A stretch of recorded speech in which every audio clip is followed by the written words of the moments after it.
لنكونن من الخاسرين ربنا ظلمنا لنكونن من الخاسرين রব্বুল আলামিন পবিত্র যোহরের নামাজের পরবর্তী সময় আপনার দরবারে হাত উত্তোলন করেছি। সবাই ভালো করে জানি মা হারিয়ে গেলে সন্তানের কি অবস্থা হয় আমরা ভালো করে জানি। আল্লাহ আপনি তাকে ধৈর্য সহিবার তৌফিক দান করিয়া দেন। রব্বুল আলামিন তিনি যারা তার পিতা করতে পারে সেই তৌফিক আপনি দান করিয়া দেন। রব্বুল আলামিন আপনি তো বলেছেন লা তাকনাতু মির রাহমাতি করেছেন, আমরা তো নৈরাশ হয়ে যাইনি, আমরা তো ভেঙে পড়িনি, আমাদের মনোবল এখনো দৃঢ় রয়েছে।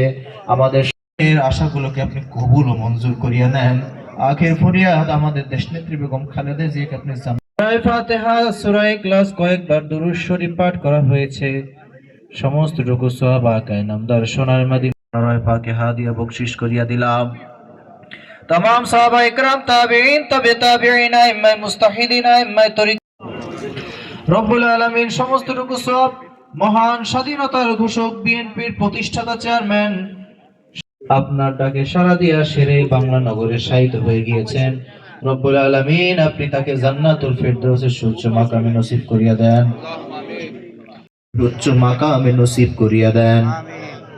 রব্বুল আলামিন তিনি যে সকল কার্যক্রম করে গিয়েছে তার অসমাপ্ত যে সকল কার্যক্রম রয়েছে সেই অসমাপ্ত চেয়ারম্যান দেশনায়ক জনাব তারেক রহমান রব্বুল আলামিন 25 তারিখে বাংলাদেশে এসেছিল, তার পূর্ব মুহূর্তে একটি তিনি বক্তব্য রেখেছিল আমি আমার মাকে নিয়ে ফিরোজার বাসভবনে চলে যাব। রব্বুল আলামিন বিএম কলেজ ছাত্র দলের উদ্যোগে আজকের এই দোয়া মোনাজাতের আয়োজন করা হয়েছে।